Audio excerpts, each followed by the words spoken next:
سارا دن سوتا رہا یا پھر موبائل سے چپک کر کے اٹکیلیاں کرتا رہا. یہاں تک کہ ترکی سے آنے والے ایک مشہور ڈرامے نے پوری دنیا میں ہنگامہ مچا رکھا ہے، بالخصوص رمضان کے مہینے میں. ساری رات اس ڈرامے کو دیکھنے میں ہمارا نوجوان طبقہ نکال دیا ہے. رمضان کا مہینہ تراویح مختصر کر کے یا پھر نہ پڑھتے ہوئے اس ڈرامے کے پیچھے بھاگے جا رہا ہے. سلطنت عثمانیہ کی یاد دلانے والے اس ڈرامے کی کئی سارے فوائد بتا کر ہمارے اپنے بھی اس چال میں پھنس گئے ہیں، جو بڑا سنجیدہ طبقہ ہے، دیندار طبقہ ہے. بہرکیف یہ بہت لمبا موضوع ہے. یہ ڈرامہ دیکھنا چاہیے یا نہیں، اس پر کس طرح کے فتوے آ رہے ہیں وہ الگ بحث ہے. اس میں کسی کو کوئی دو رائے نہیں ہونا چاہیے کہ اپنے تمام تر خصوصیات کے باوجود ایک ایسے ڈرامے کو دیکھنے کا جواز کس طرح پیدا ہو سکتا ہے کہ جس میں یہودی، ترکی اور عیسائی خواتین کا جو اہم ترین کردار جاسوسی کرنا، قوم سے غداری کرنا، نوجوانوں کو لبھانا ہوتا ہے، اس کی تصویر کشی کی ہو اور مدھم سی بیک گراؤنڈ کی میوزک کے ساتھ پورے ڈرامے کو دکھایا جائے. شاعری کے آڑ میں یا پھر سلجوقی و ایوبی خاندانوں کو برباد کرنے والے جاسوسی صلیبی خواتین کی عوریاں عکاسی کو دیکھنے کے لیے رمضان جیسے مہینے کا انتخاب کیا جائے. یہ کس قدر رمضان جیسے بابرکت مہینے کی بے حرمتی ہے. ناظرین یاد رکھیے، پیشاب کا یہ خطرہ پانی میں گرے یا پھر پانی کا پورا مٹکا پیشاب کے یہ خطرے میں گرے، پانی تو ناپاک ہی ہے. ہمیں یہ دلائل نہ دے کہ ایمانی طاقت میں اضافہ ہوتا ہے. اسلامی تاریخ سامنے آ رہی ہے، قرآن و حدیث کا تذکرہ ہے، روحانی کیفیات کو بتایا گیا ہے، قومی اتحاد کی بات کی گئی ہے، سب اپنی جگہ صحیح. مگر اس ڈرامے میں جن مشہور و معروف ترکی اداکاروں نے اداکاری کی ہے، ان کی نجی زندگی اور ٹی وی کے ٹاک شو میں جو انٹرویوز ہو رہے ہیں، اس کو دیکھیں تو آپ کو محسوس ہوگا کہ ان کی زندگی کی حقیقت کیا ہے اور جو ڈرامہ انہوں نے پیش کیا ہے ان کی زندگی سے کتنی دور ہے زندگی اور حقیقت سے کتنی دور ہے.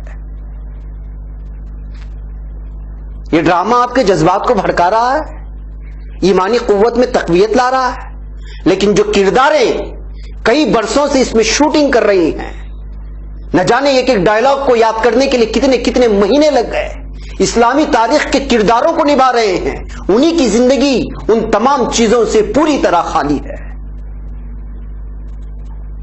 واہ رے انسان تیرے دلائل پر وارے جاؤں. ناظرین جا کر کے دیکھیے، علماء کرام نے سلطنت عثمانیہ کے جانبازوں کو، اسلامی تاریخ کے جگر پاروں کو اپنی کئی کتابوں میں، تاریخی کتابوں میں بیان کیا ہے، ان کو درج کیا ہے. کئی لوگوں نے اس کو ناولانہ انداز میں بھی لکھا ہے، وہ چاہے محمد بن قاسم رحمت اللہ علیہ یا خالد بن ولید رحمت اللہ علیہ جیسے بہت سارے جو اسلامی جانباز تھے، اسلامی ہیروز تھے. داستان ایمان فروشوں کی یا پھر تلوار ٹوٹ گئی، اسلامی تاریخ کی مختلف ناموں کی کتابیں ہوں یا صحابہ اکرام کی زندگی کی داستانیں یا اس جیسے بہت سارے ناول، کیا کبھی آپ نے اس کو پڑھنے کی جسارت کی، پڑھنے کی کوشش کی؟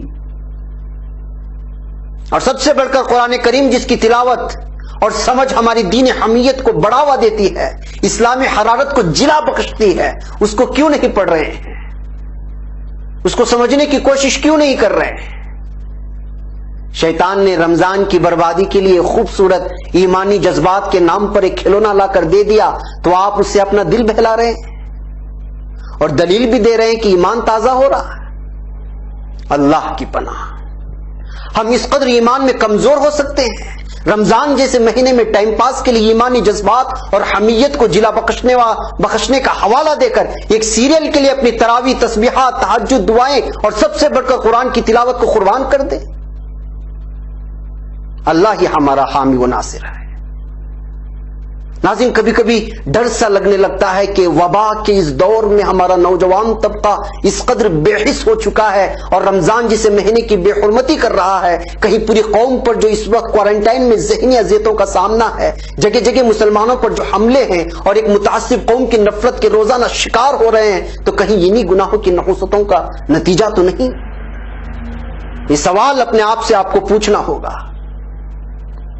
ہمارے نوجوان بھائی اور بہنیں ضرور اس پر سوچیں، کیونکہ قوموں کی تقدیر کو بدلنے کی ذمہ داری صرف اور صرف قوم کے نوجوانوں پر ہوتی ہے، اور یہ نوجوان بدمست دنیا کے نشے میں چور اندھیروں کے جانب بڑھتا ہوا چلا جا رہا ہے، اور اسے پتا بھی نہیں ہے کہ اس کی منزل کہاں ہے۔ جی ہاں ناظرین، ایک چھوٹے سی بریک کی اجازت ہے۔ ناظرین، استقبال ہے سیدھی بات میں۔ ناظرین، ممکن ہے کہ جو ڈرامہ اس وقت سرخیوں میں ہے اس کے کئی سارے مثبت نتائج بھی نکلیں، اور میری یہ بات بہت سارے لوگوں کو کھلے گی، اور زیادہ امکان اس بات کا ہے کہ مجھے گالیاں بھی کمنٹس باکس میں پڑیں گی۔ اس بات سے انکار نہیں کیا جا سکتا کہ اس کے فوائد ہیں، کیونکہ اس سے صلیبی اور یہودی دنیا میں کھلبلی مچ گئی ہے، اور ہالی ووڈ کو جو فلمی دنیا میں خود کو فرعون سمجھتا تھا وہ زیر ہو گیا ہے۔ دنیوی اعتبار سے اس پر بحث کریں تو بہت طویل ہوگی، اور میرے پاس بہت ہی زیادہ نالج ہے، مگر سیدھی بات تو سیدھی بات ہے کہ آپ اس کے دیکھنے کی تبلیغ کیوں کر سکتے ہیں؟ سوشل میڈیا میں ایک تحریر دیکھ کر میں حیران رہ گیا کہ باقاعدہ اس سیریل کو دیکھنے کے لیے رمضان کے مہینے میں آمادہ کیا جا رہا ہے۔ آپ موسیقی کو حرام نہیں سمجھتے؟ بے پردہ عورتوں کو جو بار بار دکھایا جا رہا ہے اس کو عار نہیں سمجھتے؟ اور جذباتی ہیجان کی کیفیت میں اضافے کا سبب نہیں سمجھتے؟ تو پھر یہ آپ کا مسئلہ ہے، مگر آپ دوسروں کو کیوں اکسا رہے ہیں؟ یہ کس قدر بے وقوفی، کم عقلی اور ایمان کی کمزوری ہے کہ ہمیں